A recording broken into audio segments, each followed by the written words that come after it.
جی عزیزان محترم، جس آیت کو پڑھنے کا شرف حاصل ہوا ہے، خداوند متعال کی ذات قرآن مجید میں فرماتی ہے فلا اقسم من المواقع النجوم، اور یہاں پر اس آیت سے مراد حضرت زہرا سلام اللہ علیہا ہیں کہ یہ گفتگو ان پاک معظمہ کی ہے جن پر گفتگو کرنے کا تقاضا بشریت نہیں ہے، یعنی کہ بشریت یعنی بشر یعنی انسان حضرت زہرا سلام اللہ علیہا کی عظمت کو بیان نہیں کر سکتا، شان کو بیان نہیں کیا جا سکتا۔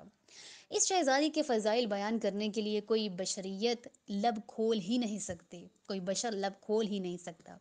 ان شہزادی کی حقیقت پڑھنے کے لیے لہجے کا توحید ہونا ضروری ہے۔ لہجہ توحید کا ہوگا، لفظ قرآن کے ہوں گے، زبان رسول کی ہوگی، تو پھر کوئی بتائے کہ بطول کہتے کسے ہیں۔ میری اوقات نہیں کہ کوئی ساعت نہیں، کوئی بساعت نہیں کہ کوئی حیثیت نہیں کہ میں شہزادی کی ذات پر گفتگو کروں۔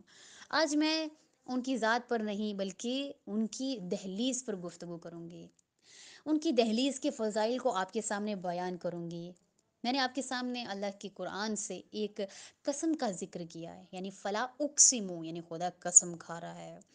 خدا سے ایک قرآن کا یعنی خدا کے قرآن سے ایک قسم کا ذکر کیا ہے، جو آیت تلاوت کی ہے جس میں خدا نے قسم کھائی ہے کہ بندہ نہیں کھا سکتا۔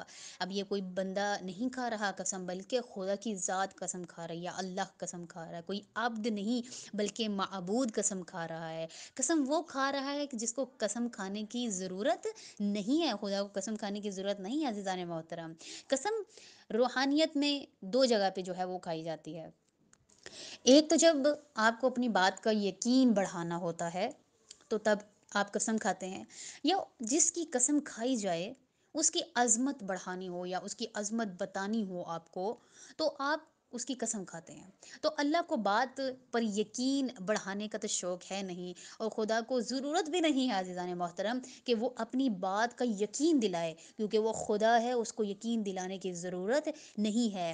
یہاں پر جو قسم کھائی جا رہی ہے کہ وہ اپنی ذات کے وزن بڑھانے کے لیے، یعنی اس نے جو یہ قسم کھائی ہے وہ کسی کی ذات پر قسم کھائی ہے کہ وہ کسی کی ذات کی عظمت بتا رہا ہے، اور یہاں پر جس کی قسم کھا رہا ہے وہ ایک ایسے تارے کی قسم کھا رہا ہے، ایک ایسے نجوم کی قسم کھا رہا ہے۔ اب جب خدا نے قسم کھائی تو اس کا مطلب ہے یہاں پہ قسم جس کے لیے کھائی جا رہی ہے اس کی خداوند متعال عزت بتا رہا ہے۔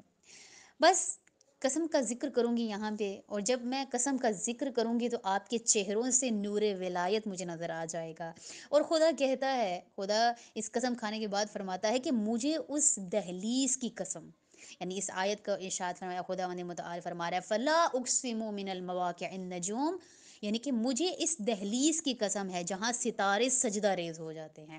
یہاں کس دہلیز کی عزیزان محترم قسم کھا رہا ہے؟ خدا کہہ رہا ہے کہ مجھے اس دہلیز کی قسم ہے جہاں ستارے سجدہ ریز ہو جاتے ہیں۔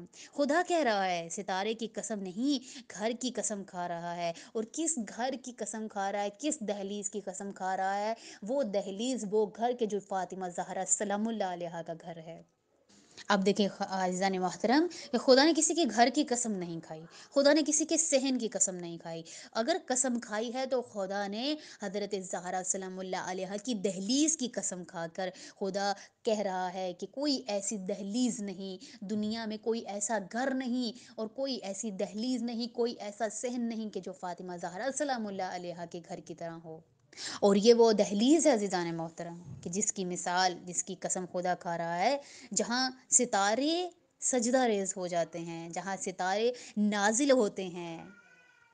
اب آپ پوری کائنات میں تحقیق کے گھوڑے دوڑا لیں، مجھے وہ گھر دکھائیں کہ جہاں کوئی ستارہ اترا ہو، کوئی ایسا گھر دکھا دیں کہ جس پہ کوئی ستارہ آ کر رکا ہو، کسی دہلیز پر کوئی ستارہ رکا ہو۔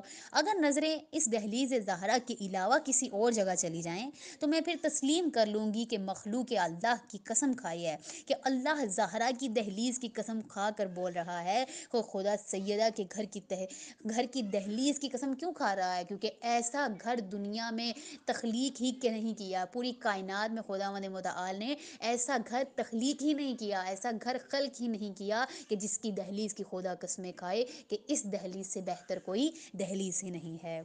عرش خدا سے افضل ہے دہلیز فاطمہ، عرش خدا سے افضل ہے دہلیز فاطمہ، عرش خدا سے بہتر ہے دہلیز فاطمہ۔